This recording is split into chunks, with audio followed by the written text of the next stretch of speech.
Hello and welcome to An Evening with Nirvana. I am Nirvana, obviously. This is a podcast where I talk to guests from the Doom community and outside of it about things like level design, speedrunning, MIDI creation, other aspects of game development. Today on the podcast, I'll be talking to DraQu, a notable speedrunner in games like Doom Eternal, Doom 2016, Resident Evil 7, and also, I believe, still a world record holder for glitchless 80% in Wolfenstein: The New Order and Wolfenstein: The Old Blood.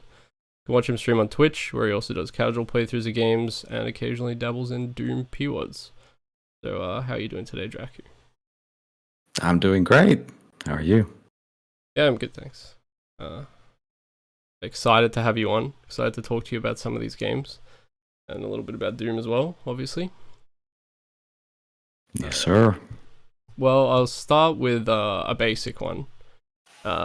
What was sort of your early gaming life like? Were you a console gamer initially, or were you like on the PC straight away? I think I was a console gamer. I think some of my earliest memories are from going to my cousin's place and playing like NES or SNES with them.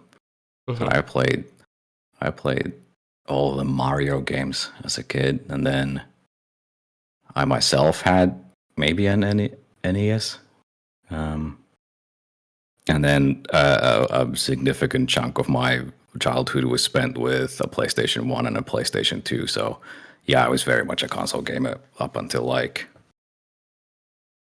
I don't know at what point. Because we did get a computer at some point, and I played Doom on it. But I kind of went back and forth because a lot of my friends were console gamers for a long time. So that kind of based on that, I chose the platform that I played games on. Right. So it was like a bit more of a social thing for you when you were gaming? Like you go to friends' houses and play games together and stuff? Oh yeah, absolutely. And they'd come over to our house and we'd play whatever. Mm-hmm. So a lot of platformers and things like that. Did you get into FPS like quite a bit later, or was that with Doom? Doom was probably one of the earliest FPS games that I played. So, like it was probably somewhere around middle school when I first discovered it, because one of my friends had Doom in some form, and they somehow got it onto my PC. I don't remember how. Right. And then we just, ended up hanging out and playing it. Some of my earliest Doom memories are so hazy, I don't quite remember. I remember what the Doom 95, is that the source pod? I remember what that. Yeah. I remember what that boot up looked like. Mm-hmm. But yeah, I think that's one of my earliest FPS games. Other than that, I was playing a lot of Crash Bandicoot and whatnot you had on the old PlayStation. Yeah, the PS1. Yeah. So you said your sort of memories of early Doom are quite hazy. Do you remember, did you sort of play Doom 1 first, or did you end up having Doom 2? I know a lot of people some people would just have a disc that had all the iWads and they wouldn't even know which ones they were playing, so it's always interesting to hear people's first experiences. I think by the time my friend introduced me to Doom, Plutonia and TNT were already out. So we ended up playing all of them. And one of my fondest or most vivid early memories is playing Plutonia's map 32 Go To It. Just day in, day out, because it was just so much fun. Such a chaotic mess. Yeah. But yeah, we played all of them. Mm-hmm. Yeah, Go To It is definitely one of my early childhood memories with Doom as well. Just trying to get through that without saves. Definitely one of the big struggles. Yeah. Did you sort of enjoy challenging games from quite a young age then? Was difficulty a big part of the appeal? Probably not. I'd say it became more of a thing once I started speedrunning things and streaming, because it was just kind of entertaining to do that. I mean, I've always played FPS games on the hardest difficulty, probably even before I streamed. It's just something that I don't know, just the way I've always played. Mm-hmm. Did you have the N64, or did you had just the PS1? You went down the Sony route. Yeah, I went down the Sony route. Like I went from having the NES to having the Wii U. Oh, right. In between those two, I had no Nintendo console. That's interesting. What did you play on the Wii U? I feel like there weren't a lot of games actually from memory. They had Wind Yeah, Waker. I don't remember playing anything on it, to be honest. Yeah, it was probably one of the worst consoles to like choose to go back to Nintendo for. I think actually it was the Wii U. Yeah, I don't remember why I bought it, but I bought it secondhand, so maybe not that big of a loss. Yeah, that's okay. Well, Wind Waker HD was on it, which was very good actually. I think that was probably one of the big ones. I think they had Mario Kart. I love Wind Waker. That's a great game. Yeah, really good. So you played like RPGs and things like that as well. It hasn't always just been FPS. Oh yeah, I play a wide variety of games. I kind of specialize in FPS, sure, and I always have probably, but I've enjoyed all kinds of different games. Right. Like from platformers to strategy games to God knows what else. Mm-hmm. And when did you sort of get interested in speedrunning and start wanting to actually do runs of games? Well, I started speedrunning in late 2014, I think, because that's when I also started streaming.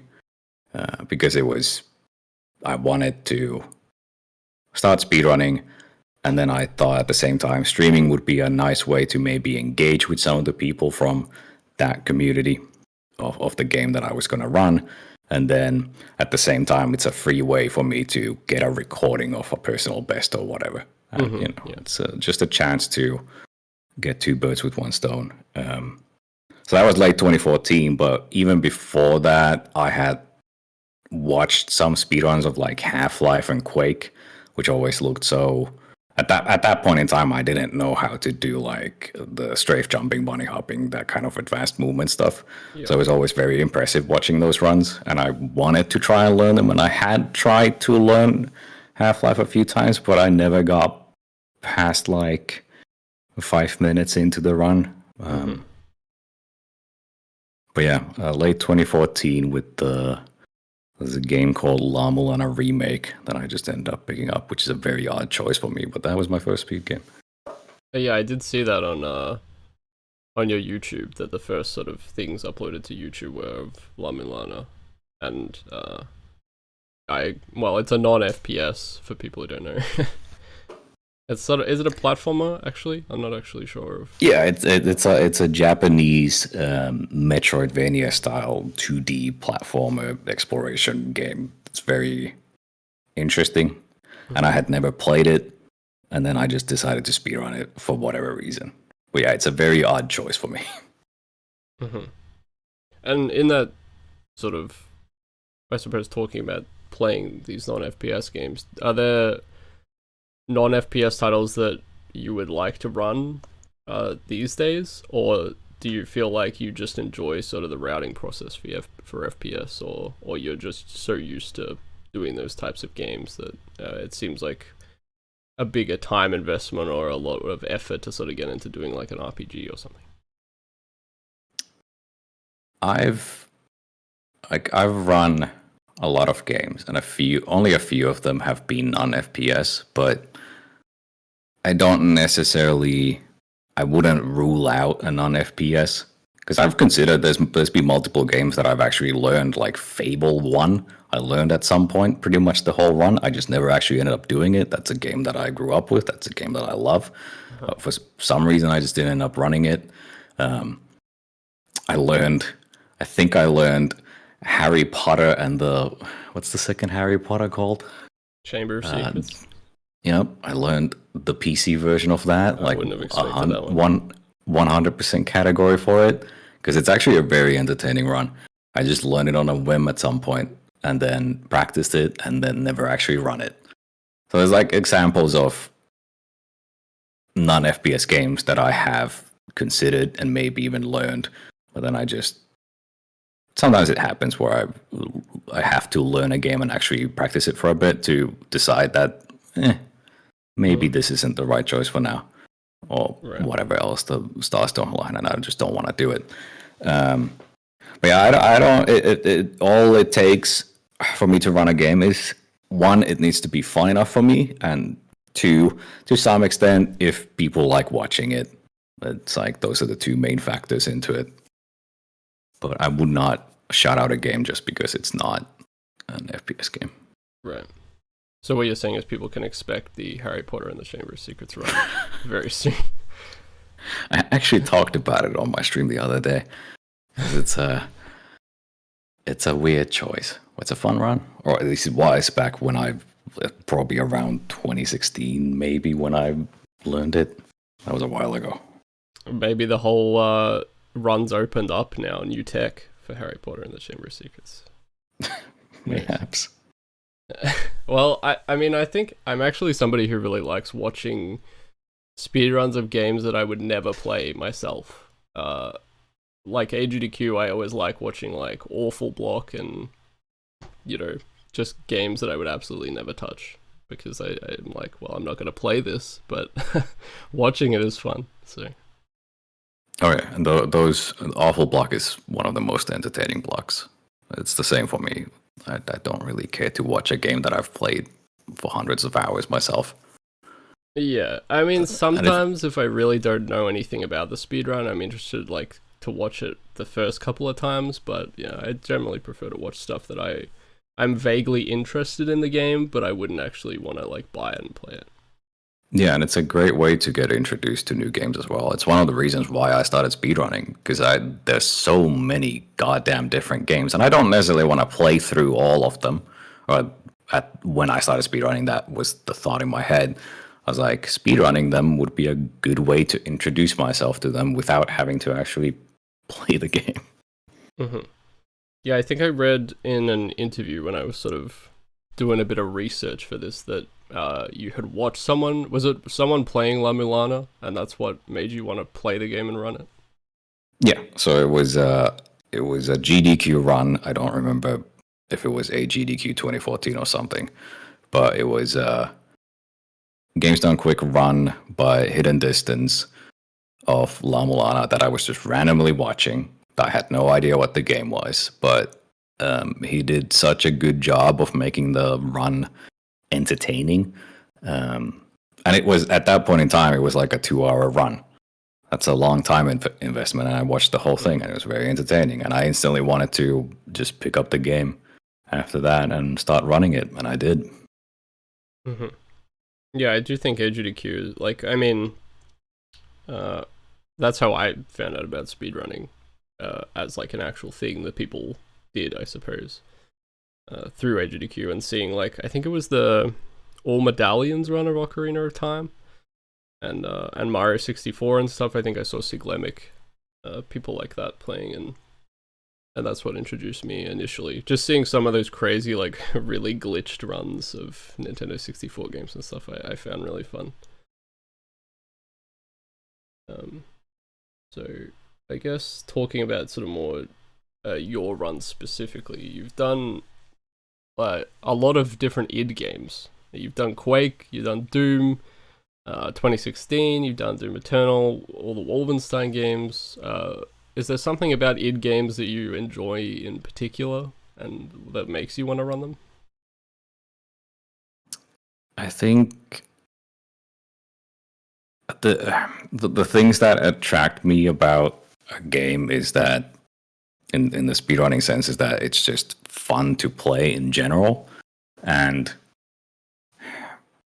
like I can enjoy a speedrun, a game as a speedrun, if it has like fun gunplay, it has fun movement, maybe it has cool glitches in the run. It doesn't necessarily have to have all of those things. It might just have one of them, and that's enough for me. Mm-hmm. And id Software games usually, and id Software affiliated games usually have multiple of those things. And it also tied back into the, I wanted to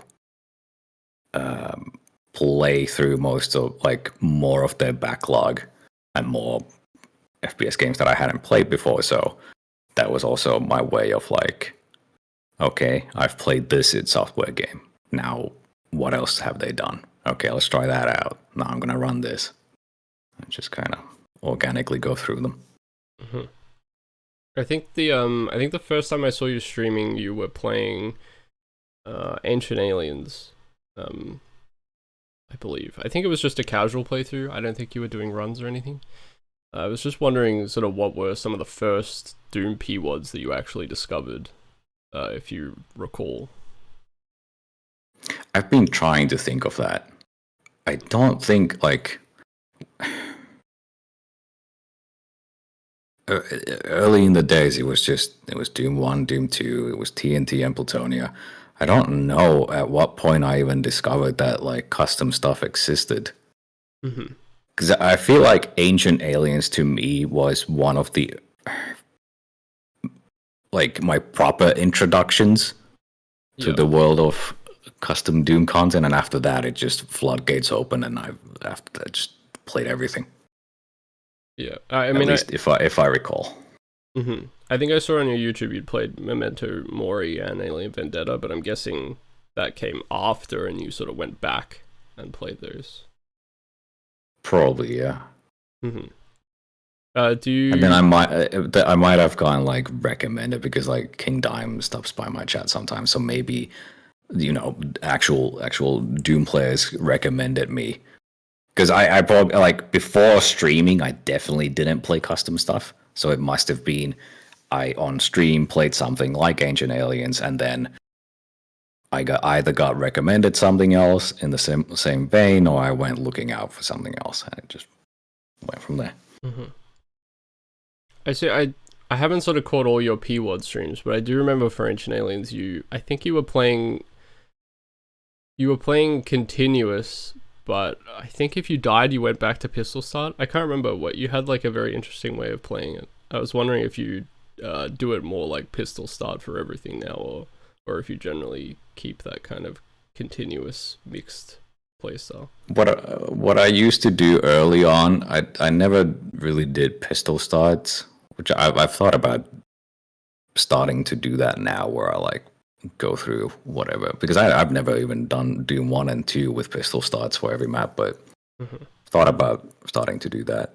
What I used to do was I used to do a map without saving, which is so if I die, I start the map over, but it would still be with whatever weapons I had. I wouldn't do pistol starts because that just to me amplified the importance of like a fight, because you can just, if you do quick saving, then you can just, it doesn't matter. There's no stakes with anything. Yeah, and that's what I used to do. I guess it's kind of an interesting mix because you don't necessarily have the issues that pistol starting can can bring up sometimes.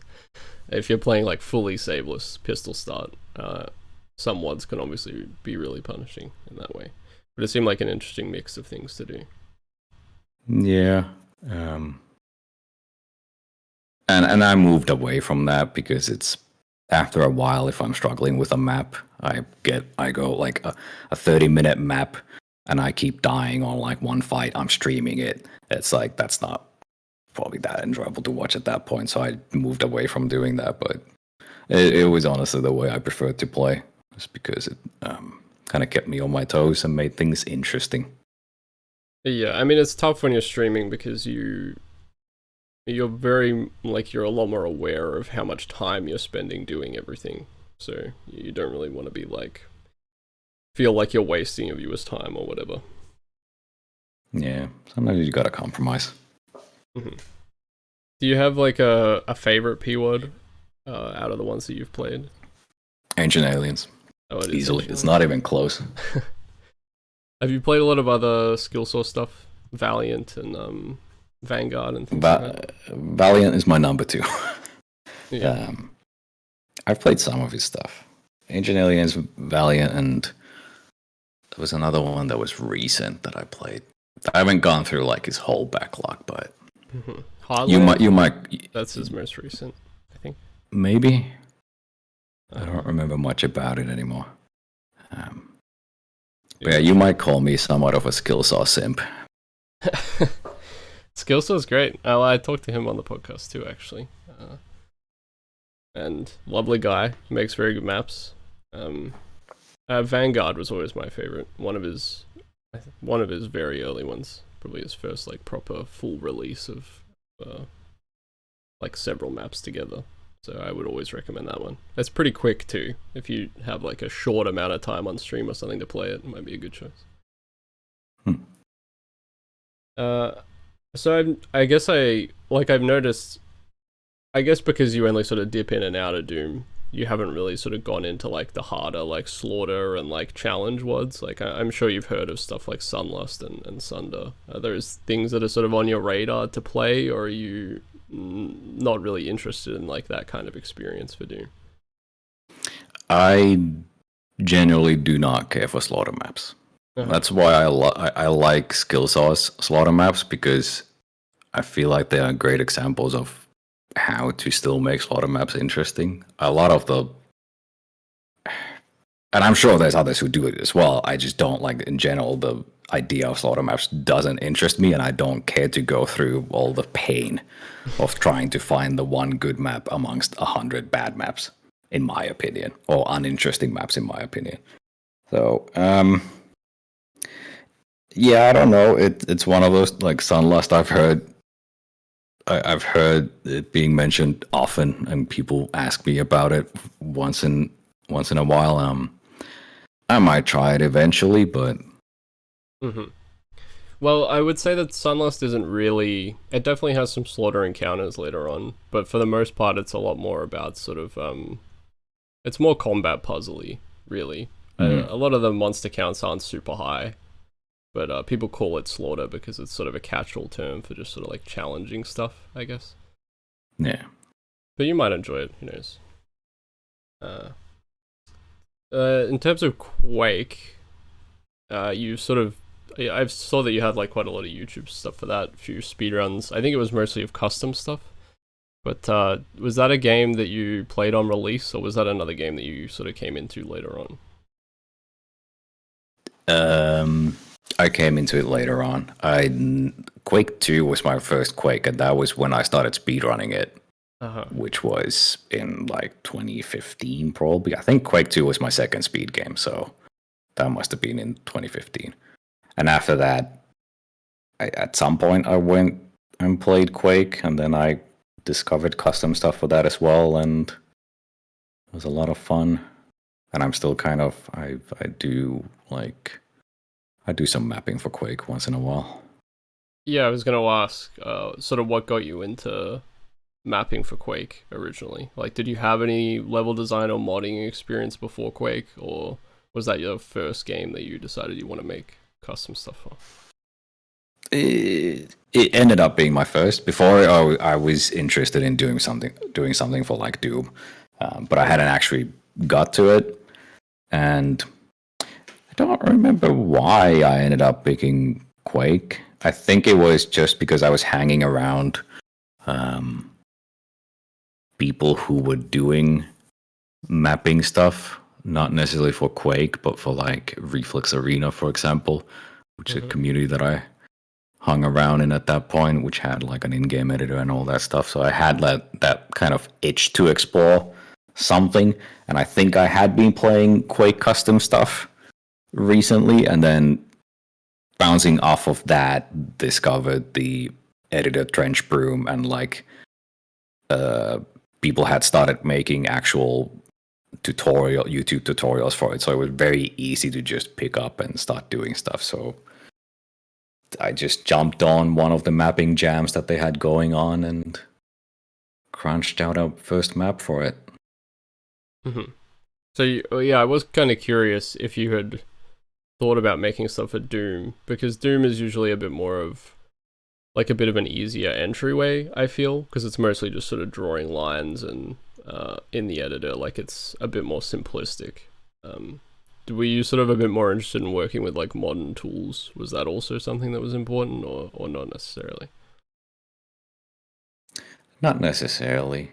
And I think I don't know if I would consider Doom easy. It really depends like what you get comfortable with, I think, and it's a bit of a thinking process when it comes to actually constructing the map between like doing maps for Quake and Trench Broom and mapping for Quake.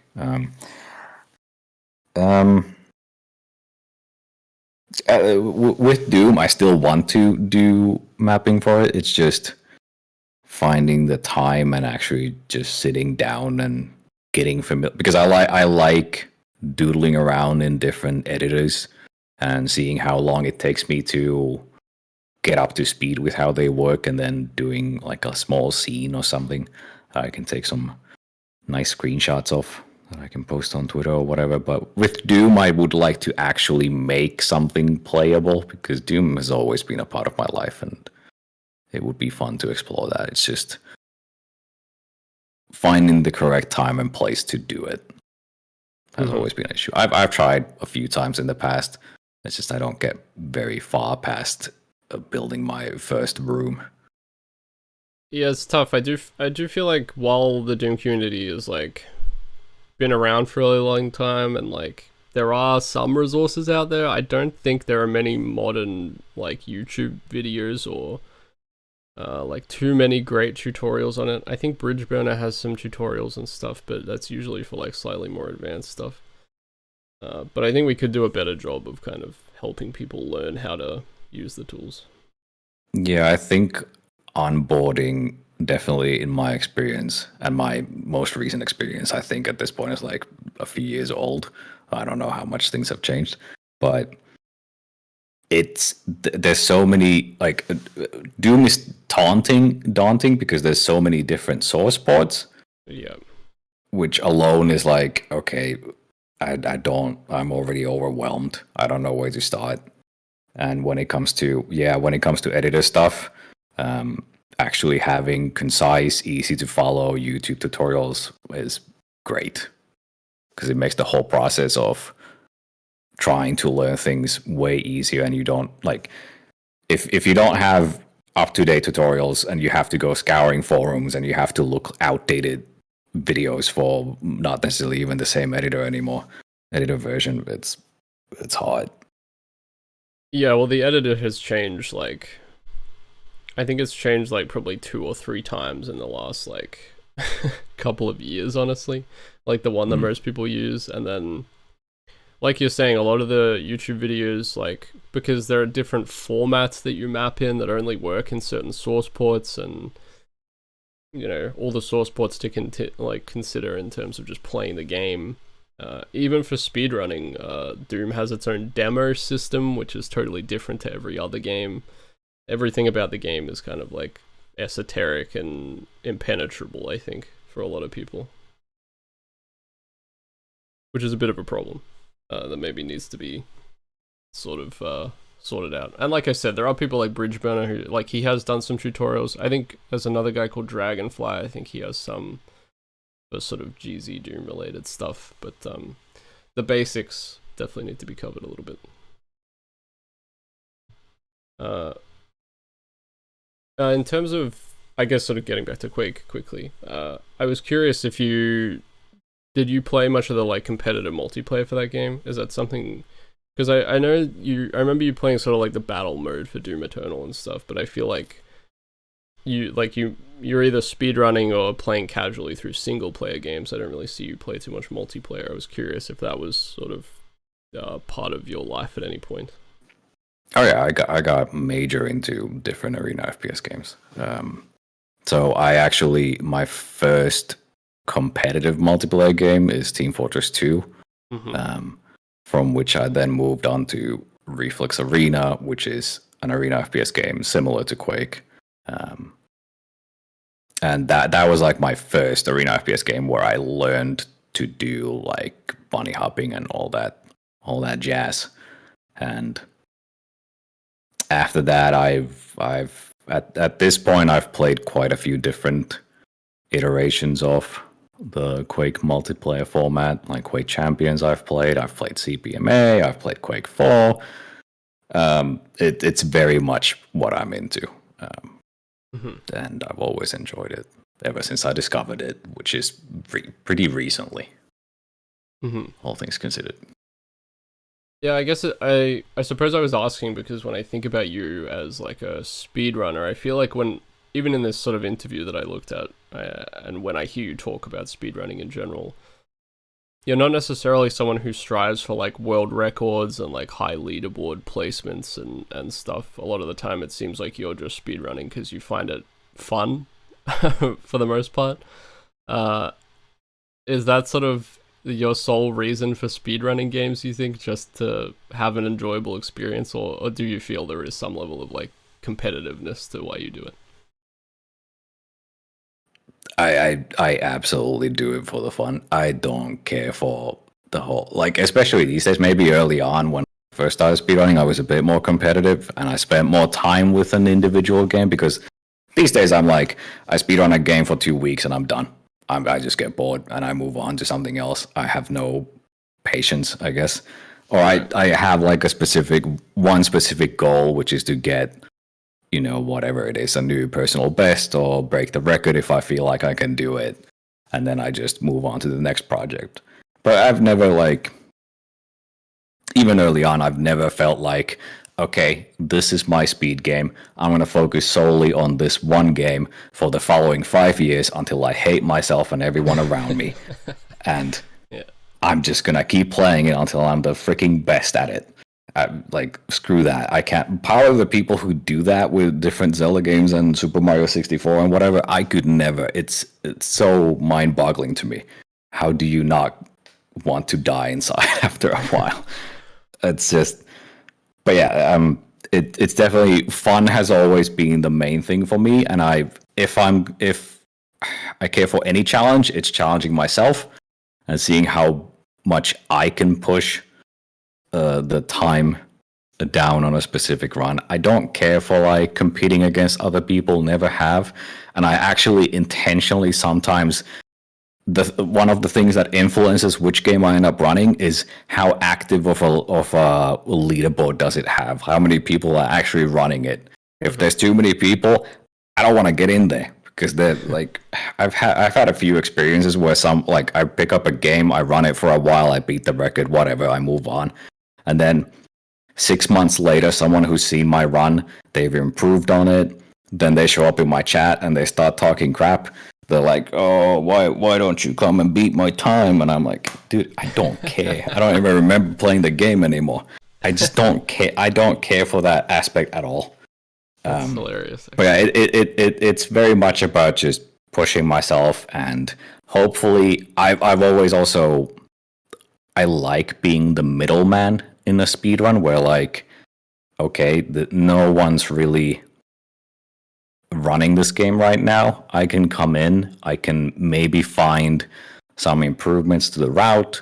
I can do a decent enough run where I'm happy with it, where I execute all strats to a decent enough of a degree. I can put that out there, and someone else might see that, feel inspired, and then they pick up the game and improve the time even further, which has happened multiple times with games that I've run. And now there's like yeah, I'll take the credit. There's a few games where like it was completely dead. I came in, I did something, and then someone saw my run, and then now there's an actual community around the game with multiple people running it, and it's been like my time has been long forgotten and improved over, and that's great. That's where I like it. And yeah, I just generally like having fun. I like routing games, and I like running multiple different games instead of focusing on just one. Yeah, well, I think one of the reasons that I enjoy watching your stuff is that you do play like a good variety of games, and you play some like obscure stuff that I've never heard of, and I always enjoyed that you weren't sort of super hung up on world records and grinding out the same game for like months at a time, actually. Can just sort of on that topic, you did sort of touch on it briefly, but can you think of a time when a game was sort of actually ruined by speedrunning it, where like grinding hurt the experience for you? And I guess alternatively, can you think of a time where like a game was made much better by learning the speedrun? My gut instinct is to say Doom Eternal, but I don't necessarily think because it's usually when it gets to that point where I've been grinding the game for a while, I come to the realization that I'm not having fun anymore. I just stop, I just move on, and then I forget about it, and then I can come back to it at some point and maybe enjoy it again. Mm-hmm. I don't really think anything has been ruined. Like, there's some games that I don't think I'll ever run them again, but it's not because I'm like completely sick of them. It's just because the run has gone in a different direction that I don't enjoy anymore. Right.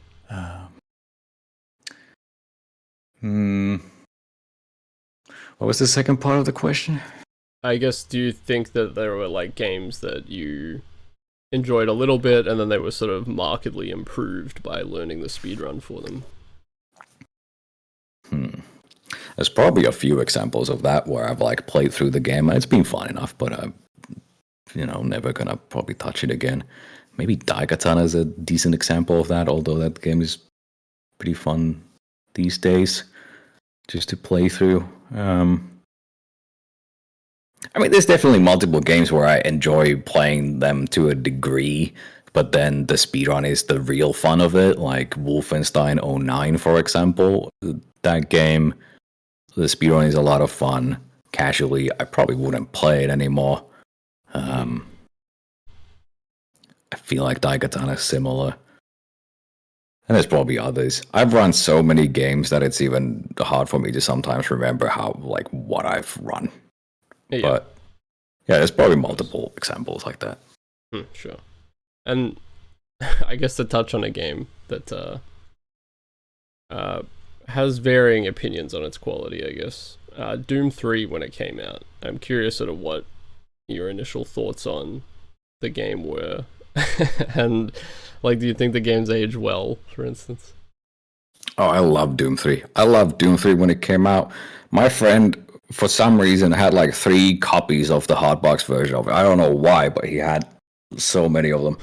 And we used to gather around his computer and play through the intro where it's like, cool, you go through this space facility and then you go in this one room and then all hell breaks loose. And it's so cool. But then actually playing through the game itself was kind of painful. I don't know. It was a cool game at the time. It was spooky. I still maintain this opinion that I think Doom 3 is a fine game. It just goes into the horror direction. It's like whereas Doom 2016 and Doom Eternal go all in on the FPS fast-paced side of Doom, Doom 3 just goes all in on the horror side of it, and it also pushes technology. Like, dude, the PBR workflow of current game making that was from Doom 3. It was a very important game. Yeah, I've always liked Doom 3. I still do. It's just a bit long in casual play. I feel like you could shave off a couple of hours and it would make for a better game, but I don't really care for the discourse around it. It's just, yeah. I mean, I don't care for discourse in general. It's just play the games you want to play. Some people like Doom 64. You're not a fan of Doom 64? I think Doom 3 is better than Doom 64. Oh. I might agree with you, actually. I think Doom 64 was fine, but I actually was a big fan of Doom 3 as well when it came out. I think I played through it probably 4 or 5 times. Resurrection of Evil was a very good expansion as well. I played through that a lot, and probably more than anyone should play through Doom 3, but I thought it was pretty good. I suppose I'm not even sure if I agree with myself that I just want to rile people up. About Doom 64. I think I might agree with you. I think I think just like Doom 64 is cool. I hate the claymation enemies. They look so terrible. Yeah. I think I love the mood of it is cool. It's just not that much of a deviation from Doom 1 and 2 to like, I don't know, man. People like different things. I hate what they did with the Mancubus, and I will never forgive them. I always thought the Mancubus was one of the better Doom 64 enemies, actually. Oh, I hate how that they butchered my boy. Is it just my favorite. Is it the firing, or is it the way he looks? It's the way he wobbles around like a penguin, dude. I can't stand it. But he's like a bit more swole. He looks a bit stronger. He's not just like a big blob. I always thought he looked a little bit better. But the Doom 3 Mancubus, on the other hand, that's a cool design. See, yeah. Doom 3 1, Doom 64 0. That's true. I agree with the claymation aspect. One thing I always really liked about classic Doom was that in a world of games that all use sprites, because of the extra rotations they have, the monsters actually feel really solid in Doom. And in Doom 64, they do not feel solid. They look like Paper Mario enemies. Which is kind of my issue with it too. I suppose the reason I sort of wanted to ask about Doom 3 was because obviously you've done speedruns of it. And I was curious, like, what makes it fun as a speed game? Because it is obviously, like, very slow paced and not, like, a lot of movement tech and stuff in it. Is that just another example of you just playing the game because you enjoyed it? It actually has a lot of movement tech because it has strafe jumping. So, and it has stamina management, which is constant throughout the run.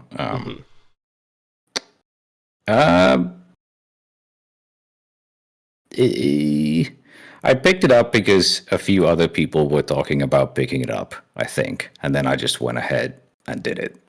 I started running it. At that point, it was another one of those games where no one was really active at the time in running it, and people. The last run of it was like a vanilla run from who knows when, and then I started running it on the BFG edition, which is like in terms of the run, there's slight changes. But still, I'm gonna take the credit once again. I was the reason why Doom 3 speedrunning started popping off again. Me. I don't know. I just found it fun, and then I started running it, and it's still one of my favorite speedruns. It's just it's kind of chill and challenging at the same time, because it does have strafe jumping, so you have to worry about movement, and then you have to constantly manage your stamina because you have a stamina bar that drains throughout the game, and you need to. There's this kind of resource management aspect to it, and then you do have to worry. There's some cool tricks in it, mostly like rocket jumps and rocket grenade jumps. So there's that side to it, and I generally also I favor games or speedruns that are a healthy mix between maybe they'll have one or two cool glitches, and then there's a bunch of playing the game, quote unquote, how it's intended to be played. It's all about the balance of it and pacing. So I think in that regard, Doom 3 is also a good one. And also the expansion is a really fun speedrun as well. And it's a bit different than the main game. Mm-hmm. Well, I did actually want to talk to you a little bit about sort of like doing glitchless runs and stuff, because like you have the any % world records in the glitchless category for Wolfenstein Old Blood and New Order. And whenever I've watched you doing speedruns, it seems to be that you play sort of the more straightforward glitchless categories. I guess I'm sort of wondering like what kind of things you have to look out for optimizing those types of runs. Like I guess it's very different per game, but when you're not actively sort of looking to do glitched runs, do you tend to like focus on games that have like movement as their main mechanic and stuff? Like what kind of sort of things do you have to look out for, I suppose, when running those games? Well, when it comes to glitchless runs, I generally don't care for them.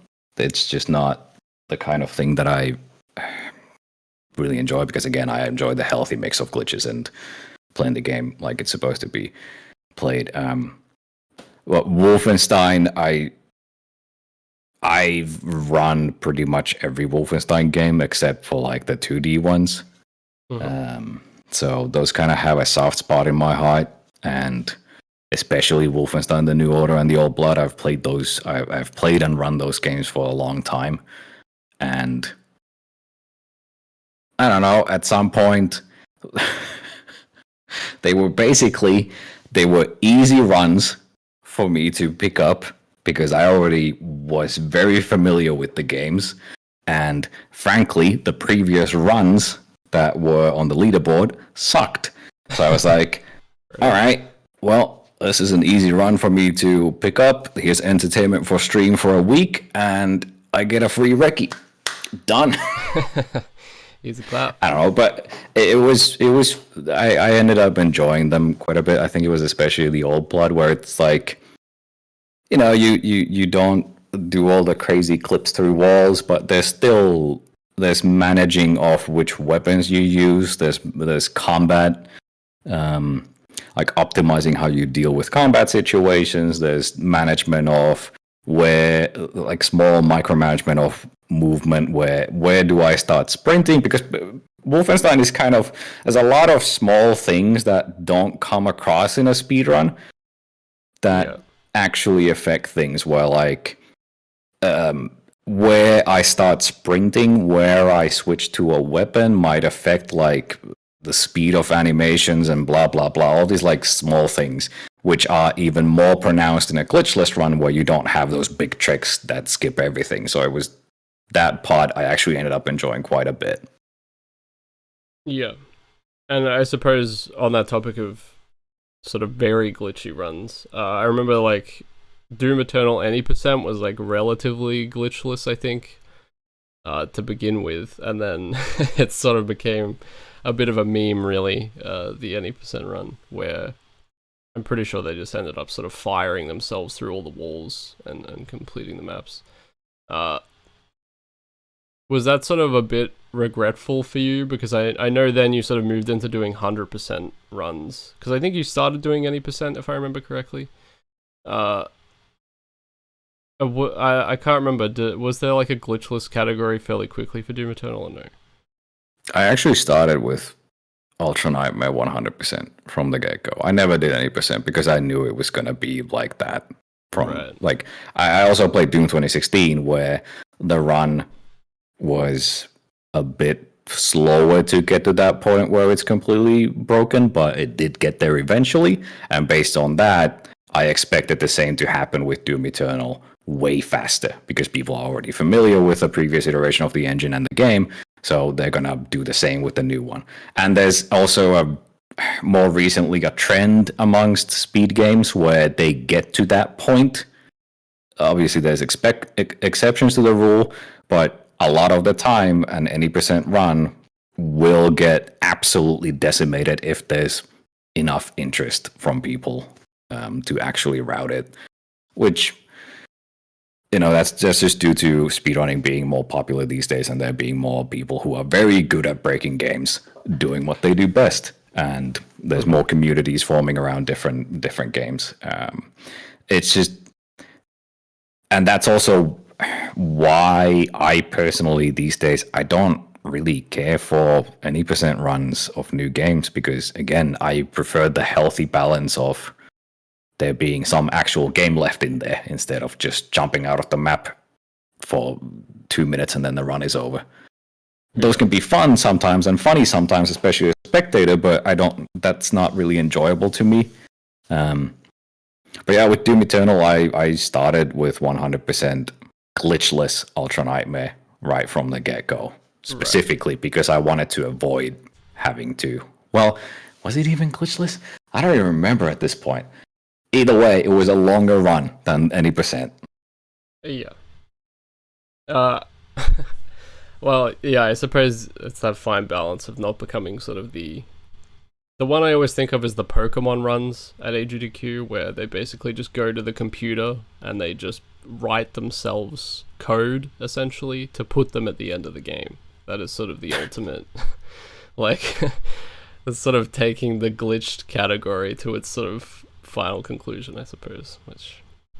Oh yeah, and it's very impressive when people figure out how to do that. Like, the same happened with La Mulana, the first game that I ever run, where it basically went from being a 2-hour run very intricate, like going back and forth, managing all your items, and all these hard boss fights into, all right, I'm in the starting area, I'm gonna do some weird stuff, and now I'm at the end of the game. I'm like, that's cool. Yeah. But it doesn't, it's a completely different run at that point. And when that happens, people usually make like a separate category that resembles the old style of play, I guess. Yeah. But yeah, it's technically it's very cool seeing people push games to that limit. Yeah, for sure. But I can definitely understand wanting to have some semblance of the actual game intact when you do a speedrun as well. Because you're playing it to play the game, presumably, and like have fun doing it. So, you know. You talked in that interview that I read, you talked a little bit about games where they specifically put things in for speedrunners and how that kind of misses the point a little bit. Do you think when developers try to cater to speedrunners, they sort of maybe they stifle the creativity of like developing routes for the games?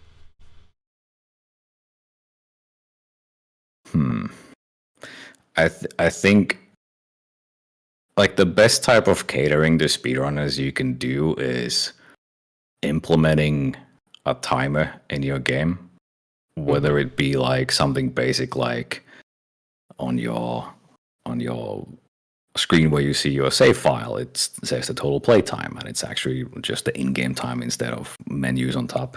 Like that's one of the best things you can do. Or like you implement an actual speedrun mode where it gives you the timer. I don't necessarily even care for some games do like a speedrun mode where they disable cutscenes and whatnot, but I feel like that's even going a bit far because sometimes you find skips to go past cutscenes. Yeah. And now you've implemented a mode where you kind of skip that, searching for a possible skip to a part of the game. But implementing a small thing like a timer is the best thing you can do as a developer, and then being considerate about how you construct the scripting for your level, because some games are very strict about the sequence of events that needs to happen in order to progress through the game, at which point it's hard to, as a speedrunner, try and find a way to sequence break anything. So that's one consideration that you can do as a dev. But when it comes to like the more like the games that are we're for speedrunners, you gotta go fast in this game from point A to point B, and it's nothing else. It's like, just make a game, dude. Make a good game. Don't cater to speedrunners in that. Like that, to me, that feels insulting. I don't know. It seems like trying to pander to speedrunners because speedrunning got way more popular than it was, and suddenly you start seeing these speedrun-centric games that just don't really do much, and it's a very surface level cut of what speedrunning can be.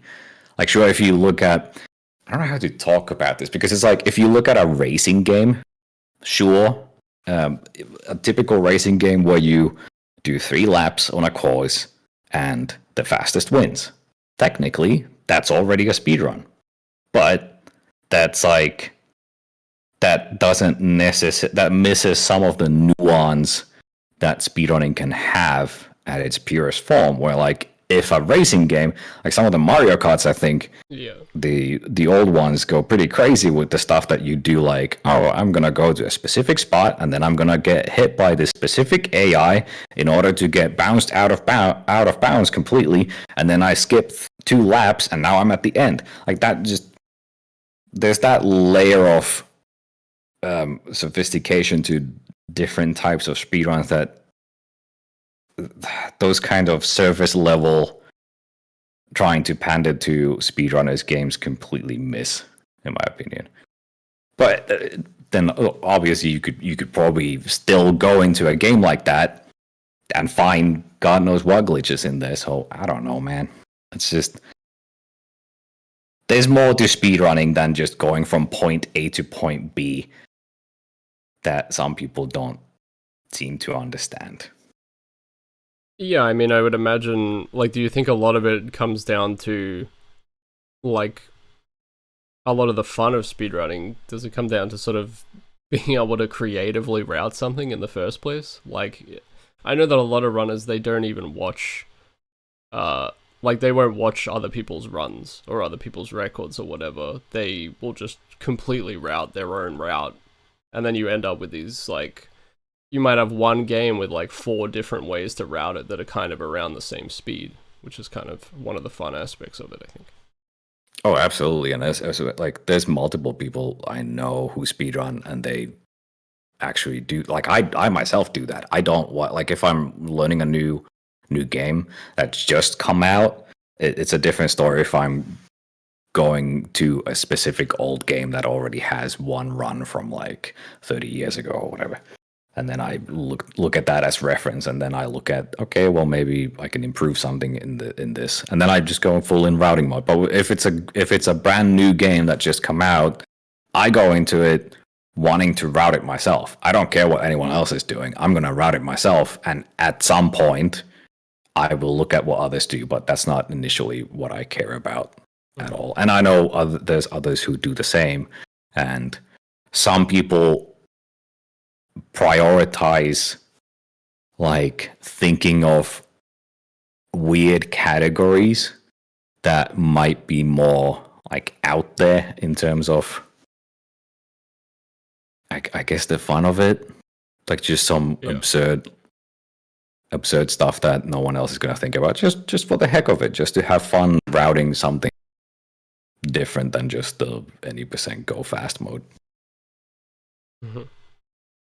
What is like your routing process for a new game? Is it completely different from game to game, or do you have like some things that you tend to like look out for fairly consistently, like movement and stamina management and, you know, like the basic kind of things?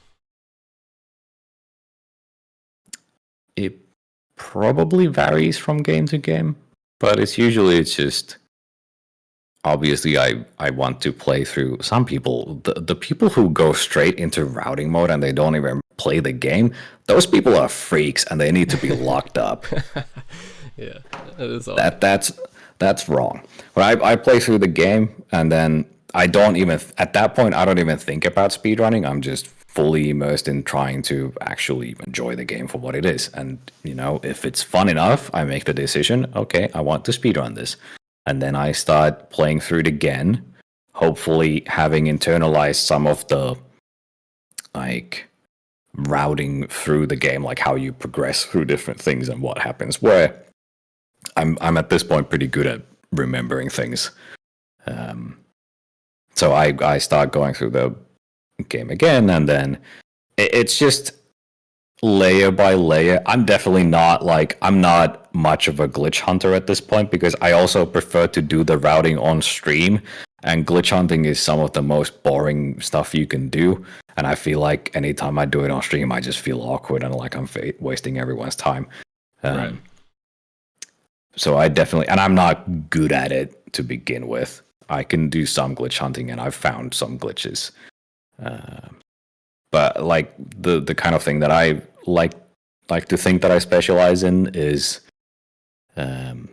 also I was about to say movement, but I'm adequate at movement. If there's like bunny hopping or strafe jumping, whatever, I'm definitely not the best at it, but I can get by. I think what I am decent to good at is managing weapons and combat scenarios and figuring out how to optimize those. So that's what I kind of pay the closest attention to. And that's also the types of runs that I gravitate towards, I guess, at this point. Mm-hmm. But yeah, it's just going through the game repeatedly and layer by layer, like going from some of the more bigger picture stuff. What could I possibly sequence break here? Can I skip this interaction? Blah blah blah. Figure out those steps level by level, and then and I usually start speedrunning pretty early. Once I have like a basic route, I start going through it and with a timer, and then I probably get more ideas as I do those runs, and then just iterate. So it's pretty much all like feel and memory and stuff. You're not like, you don't have like a spreadsheet or a text document or something you're popping open to write down strats or anything.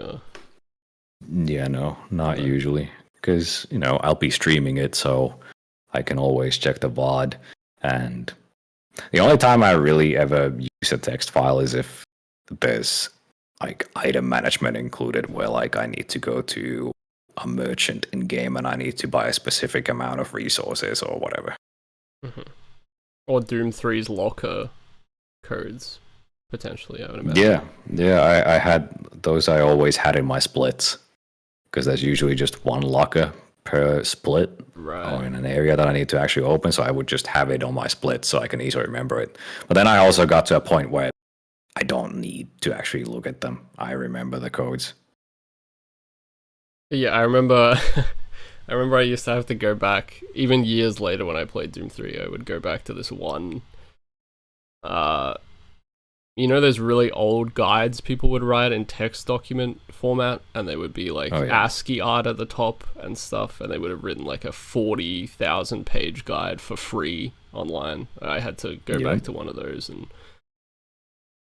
find all the locker codes every time to get that BFG and stuff. It's good quality. That was a good time on the internet, I think, when those guides were around. I personally, I miss back when you used to go to the library to find one of those big books of cheat codes, and then like 90% of them don't even work because they're based on complete hearsay. Call up like Nintendo Power and pay like $5 a minute or whatever. High quality.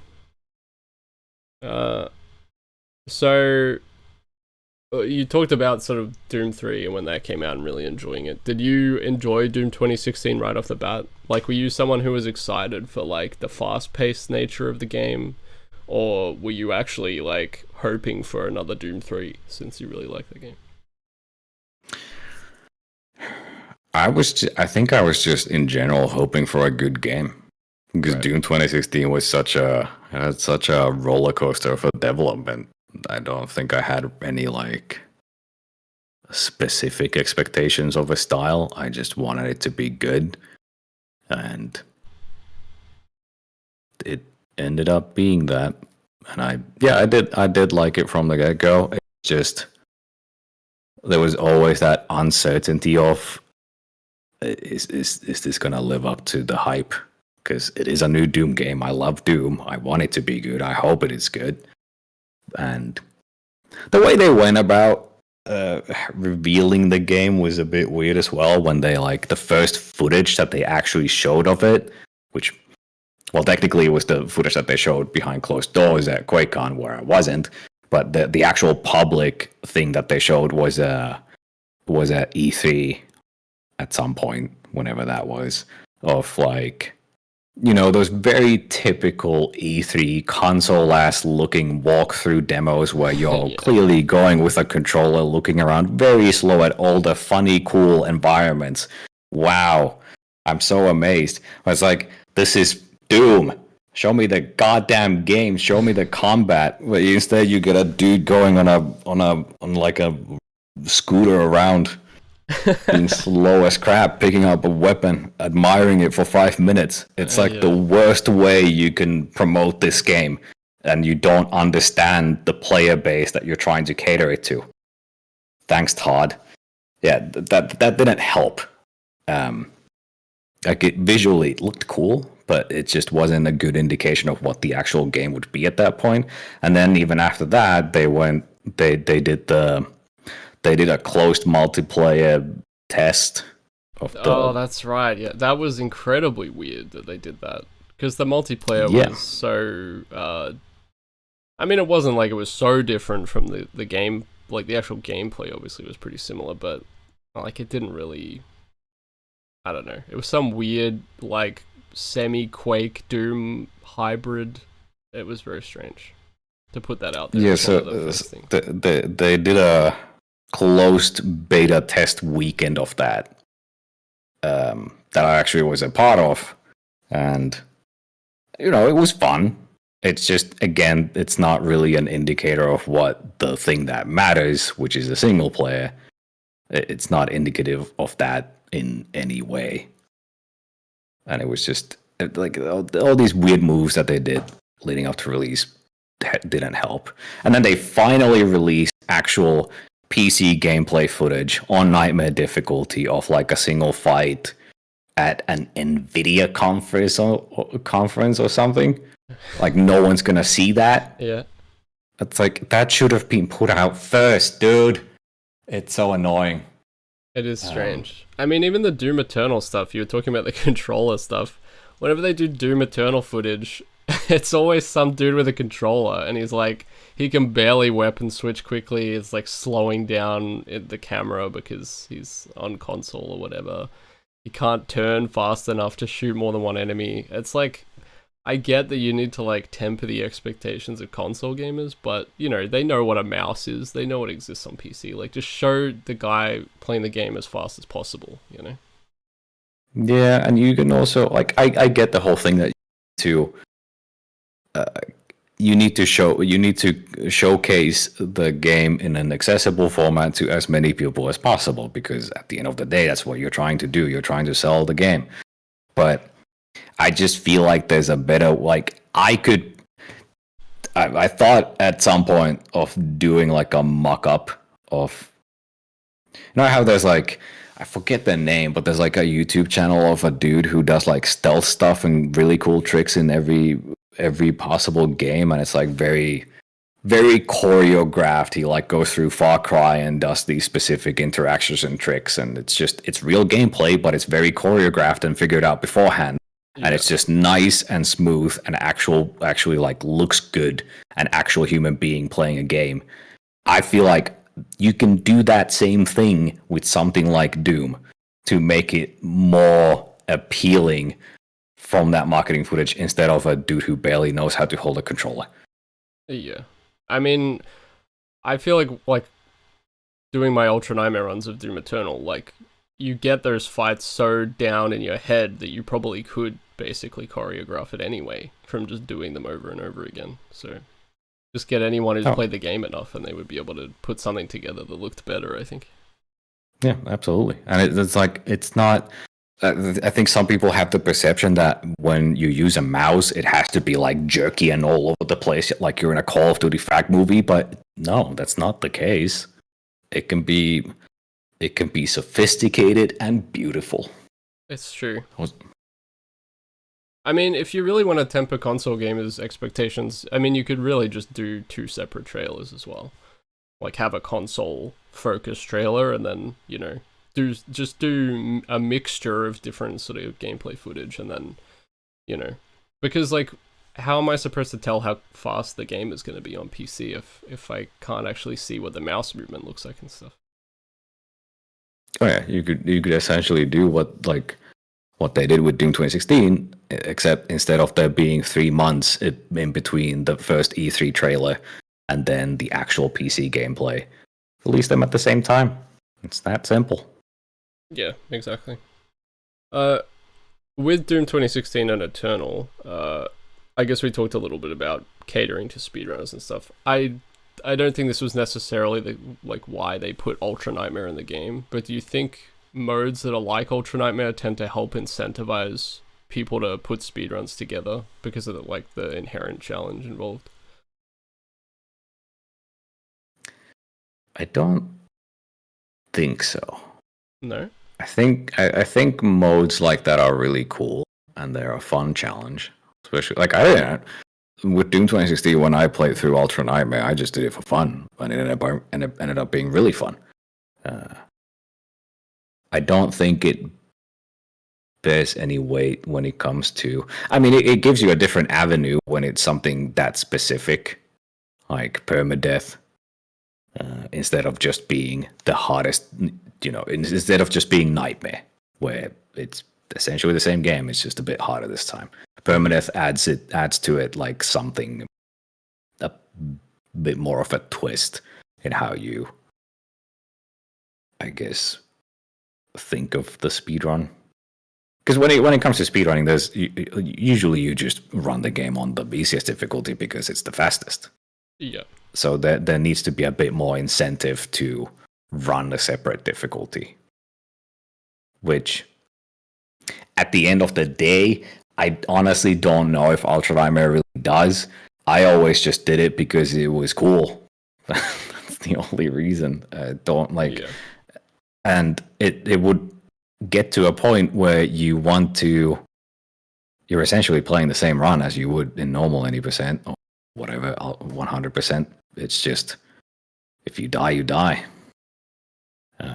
You would still want to go as fast as possible, so you'd want to go for the riskiest strats either way, so it kind of loses its meaning. You know, like there's no like that, no pressure over it. I guess I was thinking because it kind of neatly splits the game between one long single segment run and then individual level runs, I guess. Was perhaps my thinking behind it. And because you're already establishing it as the big challenge of the game, so anyone who enjoys a challenge is kind of going to go for that, and then the speedrun kind of creates itself out of that. But maybe, yeah, maybe no. Perhaps I don't know. I'm just. I remember when Doom 2016 came out, and I was like the only person who did Ultra Nightmare stuff, and then controversy around. Well, not really controversy. Some person got pissy about Ultra Nightmare being a thing, and then they were being a funny because you could cheat Ultra Nightmare by Alt F4ing if you're about to die, and it would just put you back to the checkpoint. So a person made a funny Ultra Nightmare run where they did exactly that, and I don't know. It happened in Doom Eternal too, right? Couldn't you do that in Doom Eternal? You probably can. Actually, when I was doing one of my Ultra Nightmare runs, at the end of it, I decided, I'll just go into the master levels on my Ultra Nightmare save. And it turns out that the game stops being Ultra Nightmare once you go into a master level, so you can actually save your Ultra Nightmare game by going into a master level. And you get bonus lives and stuff as well, I think. I think they count. Because I have an Ultra Nightmare save that exists on my file because of that. Huh. Yeah. Which I just found out by total coincidence. I don't know, maybe that's patched now. This was a very long time ago. But I thought that was interesting. I hadn't seen it happen to anyone else. But yeah, I mean, you were one of the people who beat Ultra Nightmare, like one of the first people that I saw beat it. I think I remember you and Zero Master, and there were a couple of other. I think Hardest, there was a French Overwatch player. I think he did it very early as well. But you were definitely one of the first that I saw. Was that, like, were you trying to be one of the first to beat it? Was that something you wanted to do when the game came out, or was this just because you tend to generally want to start speedrunning things early? So with Doom 2016, Zero Master was the actual first person to beat Ultra Nightmare, but I was the first person to do it live. And I think the difference between our runs was like literally within hours of each other, which is funny. And then with Eternal, I have no idea who actually did it first, and it's not something that it's software confirmed with either game. But with Eternal, I was again the first person to do it live, so I have that under my belt. With 2016, I didn't really care. I thought it would be fun. It's just one of those things that kind of ended up being a big thing. Afterwards, I just went into it thinking that, yep, this could be fun. Let's do it. And I specifically like, if you want to actually try and be the first to do it, you would go about it a bit different. Like, you would go in specific levels on Nightmare and actually practice things beforehand, and maybe you would even include some routing when it comes to power-ups and stuff.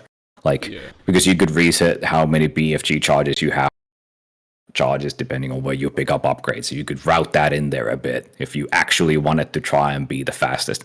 But I didn't do any of that crap. I just went into it, yep, this should be fun. And I figured it out live. Like I just bashed my head against the wall until I got through. And it was a lot of fun. I didn't really care about being the first. As same goes for Eternal. I just wanted, it's all about fun. Mm-hmm. And did you prefer like the Ultra Nightmare experience in Eternal or 2016 overall, do you think? Probably Eternal, because obviously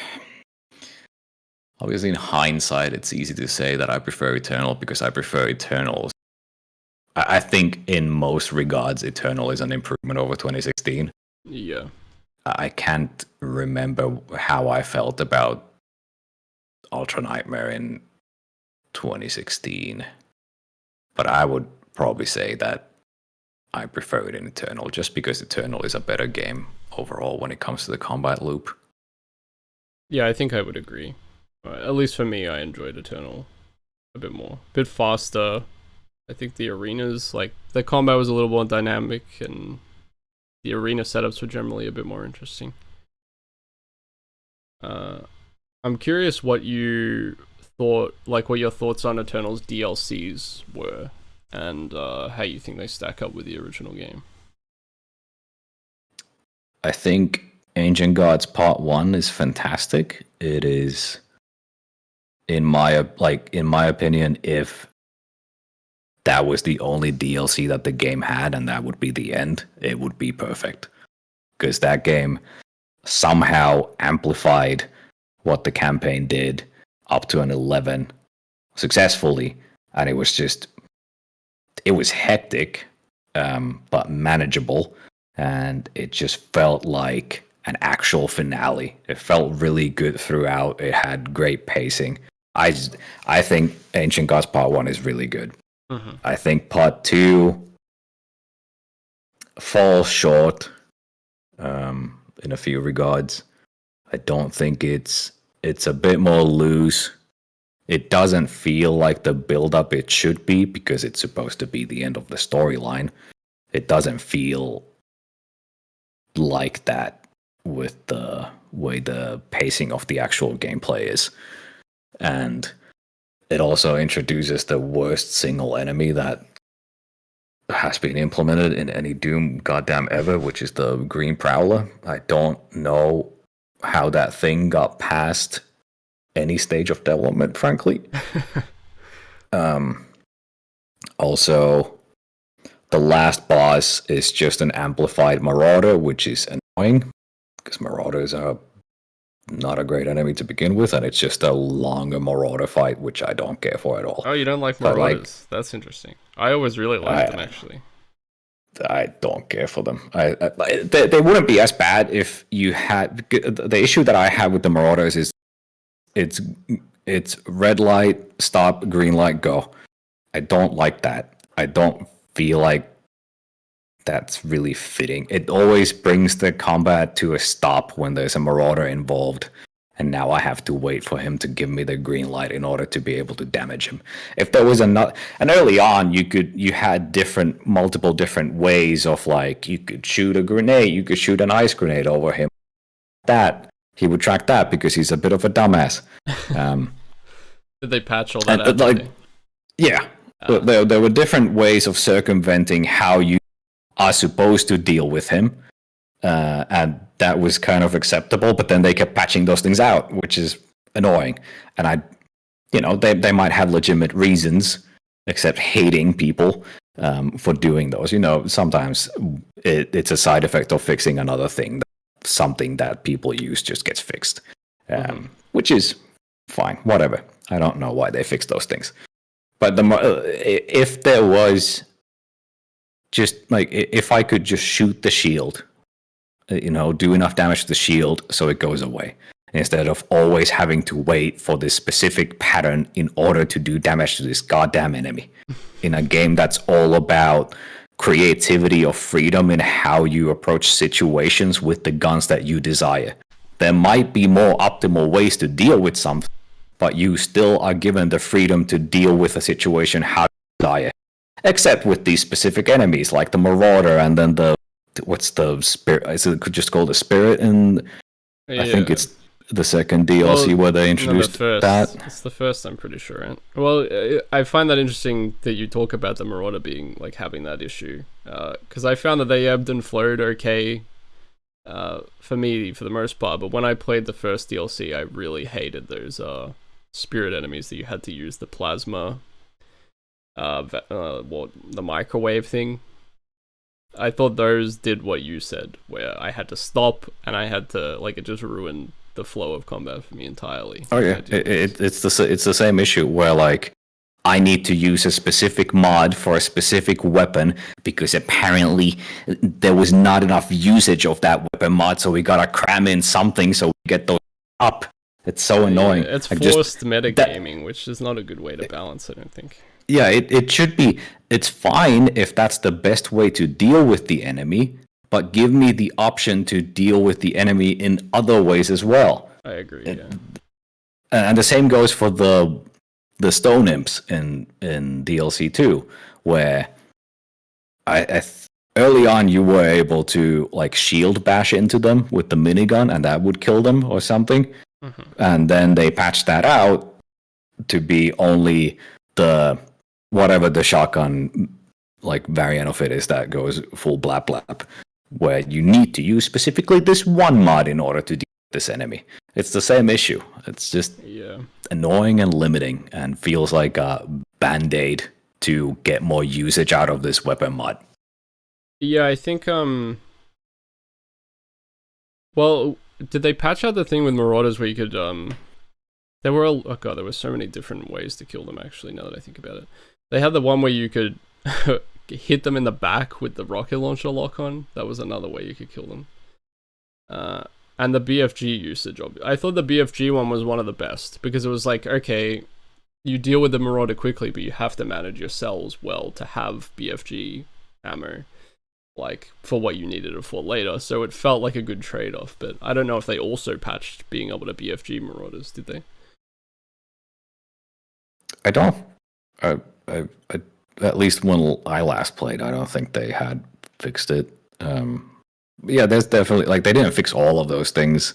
There's I don't know if they fixed the rocket shooting the back, and then there's you can also ballista the ground, and that might stagger them, and there's all of these crazy different ways that people have figured out to deal with them, and that's great.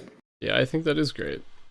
And I agree 100% that like I'm really not a fan of forced metagaming in terms of balance. Like you said with the plasma thing, it's like, well, people aren't using this mod, so now we'll force them to use it. And it's like, well, maybe people aren't using it because it's not fun or it's not good. Like, maybe make it fun and good, and then people will use it, you know? I think that is the way you should be sort of aiming to balance personally, but, you know, difficult to say all of their reasons for it.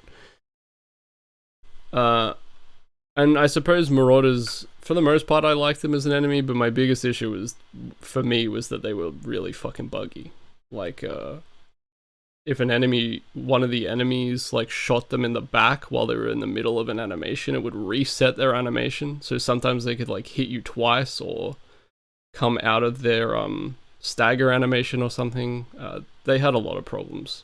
Like, traversing in, what's it called? Not Urdak, the other one before it. There was one particular area where they come down a slope, and they would really bug out in that area. They had a lot of problems in that regard. That was my main issue with them, I think. Yeah, they had issues where they couldn't, like... I don't remember what it was specifically, but something about stairs where maybe you couldn't stagger them there. Something just didn't work. Yeah. But it's also that's a hard enemy to pull off, and I think they did fix those issues as time went on. But yeah, it's unfortunate that those issues were there to begin with. Yeah, and like I said, I mean, overall, personally, I quite liked them, but just the buggy stuff is a bit of a problem, because sometimes it could kill an Ultra Nightmare run, for instance. We sort of talked a little while ago about how you didn't really like it when developers sort of try to cater to speedruns in specific ways. I do remember watching you do 100% runs, and there were definitely like a lot of frustrations from you and a lot of other runners that I watched with regards to like the glory kill challenges that were really painful a lot of the time. Do you wish like developers would think about speedrunners for things like that, perhaps, where that perhaps creating thing like, I mean, 100% as a category is like, it's quite well known that that's going to become a thing for games, and if developers are thinking about speedruns, I guess it would be nice if maybe they thought about how these things might impact speedruns. Do you think that's something that could happen potentially? I mean, I think they definitely it's a healthy thing to consider because it doesn't just affect speedrunners. It also affects casual players, especially like taking the glory kills for example, which is like that's in Necroval Part 2. I think it's the Vile and the Cyber Demon or Tyrant or whatever. yeah, those two specific glory kills that you need to do from a specific angle that you only have one chance to do. It's like, I feel like you could maybe, I don't know how you'd change it, but definitely like consider what that's gonna be like on Ultra Nightmare. But hindsight 2020, it's like there's so much to do when it comes to game dev. You possibly cannot see every angle beforehand. But yeah, it definitely can. I think it can help to consider how speedrunners are going to use your game and maybe trying to, I don't want to say make it easier on them, but like maybe more accessible. I don't know, because it does end up also affecting casual players, and it can help how the game feels in general in these small ways. Or maybe in most cases the casual players will know what's going on, and that's fine. I don't know. It should be a consideration, but at the end of the day, lots to do in games. Yeah, of course. I guess it's just because I think these days like speedrunning is relatively beneficial for games. Maybe more so like indie devs and stuff, but you can sort of, some games get a lot bigger just because the speedruns become popular, in fact. So probably like a mutually beneficial thing to sort of think about these things during development, I would imagine. Yeah, and especially for purely single player games where it's the case you play it once and then you're done onto the next game. It can provide longevity in the form of people who pick it up for speedrunning. So yeah, it's definitely helpful. Yeah. Get those insane people you were talking about, you start routing right off the bat and they play the same game for 5 years or whatever. That's what you need. I feel like we did touch on this a little bit, but sort of how aware are you when you're doing runs of, because you said you like to do runs that like you think people would like to watch. Does that necessarily mean you're hoping for like certain viewership numbers? Like, do you think you continued playing Doom Eternal longer than you would normally another speed game because it was quite a popular run? Or is that really not something you take into like too much consideration? I only consider it when it's like a run that I'm in, like it's a fun run. I'm fine running it for a while, but I feel like I reach a point where I could either keep running this or I could move on. I'm fine either way. At that point, I start like considering if looking at the viewer numbers a bit, seeing if they are liking it. It doesn't really come into play. Like if I enjoy a game, I'm gonna and a run, I'm just gonna keep running it. That was the case for Eternal, and eventually I just burn out. I don't really chase. I don't care about chasing viewer numbers.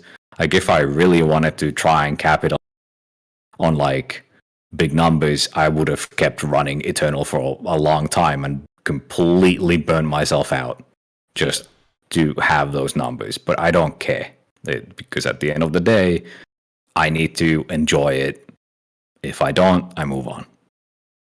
Yeah, I mean, I would imagine eventually it's diminishing returns of like the stream suffering for you playing something you don't enjoy anyway, I think. Oh yeah, and people will eventually lose interest in the game anyways, and it's like it's the kind of issue where streamers run into where they get known for one thing and one thing only. If they try to branch out to different, they're just dead in the water because it's not the one thing that they are known for, so they don't have any viewers left. Yeah, It's like I've always been very conscious about. I don't want to be that. I want to be able to play what I want to. And like I only care about viewer numbers so much. It's like streaming isn't my job. I do it as a hobby, and I need to be able to enjoy it. yeah, absolutely. And sort of considering that AGDQ was like pretty much your first introduction to speedrunning, and now that they're doing like remote runs for a lot of their games where you can kind of come in and just be on camera, like they'll do it through, you know, Zoom or Discord or whatever it is, presumably Discord. Have you considered like submitting a run for AGDQ, or is that not something you necessarily be interested in? I don't think I really care to do marathons. I've done a few. The biggest one that I did was ESA, which is I don't even remember what it stands for anymore, but it's the one that like is the European GDQ basically. That's in Sweden. I did like Quake 2 run for them. I don't remember if it was 100%. I did one online run for them, and then I've done some smaller marathons. But these are all like around 2018 probably latest. Right. I guess the most recent thing that I've done, the two most recent things that I've done is I did a live speedrun of Doom 2016 at QuakeCon 2016, which was a lot of fun. Like actually in person with a room full of people. That was a great experience. And then I also did a run of or a Ultra Nightmare attempt of Doom Eternal for one of the online QuakeCons. I don't remember what year that was. Attempt. But like, yeah, I died. Right. Oh no, I died. It's like they want. I think it was 2020. Whatever was their first time doing online Quake. Right. I tried to make it. I told them that I'd rather do Nightmare. They kept egging me on to do Ultra Nightmare because it's cool. It's what people want to see. And honestly, like all things considered, that run went really well because I got up to Erdak and I just died to something that you cannot predict happening. I died to some random goddamn Hell Knight that just decided that he's going to jump over the moon all of a sudden. It's just, you cannot... I basically beat the game pretty much. I was in the second to last level in one of the last fights on that level or something. I got very close and it was very smooth up until that point. So all in all, it's still a success because it's a good showcase of what the run is and how fast it can end. That was a fun time. Mm-hmm. Well, I mean, it would definitely be cool to see you at HDQ. Just putting it out there. Harry Potter and the Chamber of Secrets coming in the next HDQ. No? Unlikely. Yeah, we'll see. Okay. I don't in general. I just don't. I feel like marathons are something that you do if you want. It's either you're really into a specific speedrun and you want to showcase it to the world because you love that game, or you're trying to promote yourself. Yeah, right. And I'm neither of those people. That's fair. Well, I suppose for the final question, which I ask everybody, but I'll split this question because normally I ask people just what is your favorite Doom monster for classic Doom, but I'll ask you what's your favorite classic Doom monster and what's your favorite Doom Eternal monster and why. My favorite classic Doom monster is the Mancubus. Always has been. I love those chunky boys. Nice. Doom Eternal. It might be the Arachnotron, just because they're funny fellows and they got some funny glory kills. I don't know. They're so fucking annoying in the early levels, though. Map 1, and I think it's maybe just map 1, actually. Arachnotrons feel like they're one of the worst to deal with when you've only got the little single shotgun. But definitely a cool design. I mean, I think one of the things I was happy with Doom Eternal was that they brought back like every monster from the original Doom 2 roster, which I wasn't really expecting them to do. It was kind of nice to have that full throwback. And you'll also be glad to know that Skillsaw picked the Mancubus as his favorite monster, so you're in good company. Yeah. Yeah. There you go. Almost the perfect answer. Well, yeah, thank you so much for coming on. We talked a little bit before the podcast about how I guess you don't necessarily think of yourself as like fully part of the Doom community because you don't necessarily sort of play Doom pwads all the time and stuff. But I discovered you through Doom, and I've always thought of you as someone very related to at least id, with all the id games that you speedrun and stuff.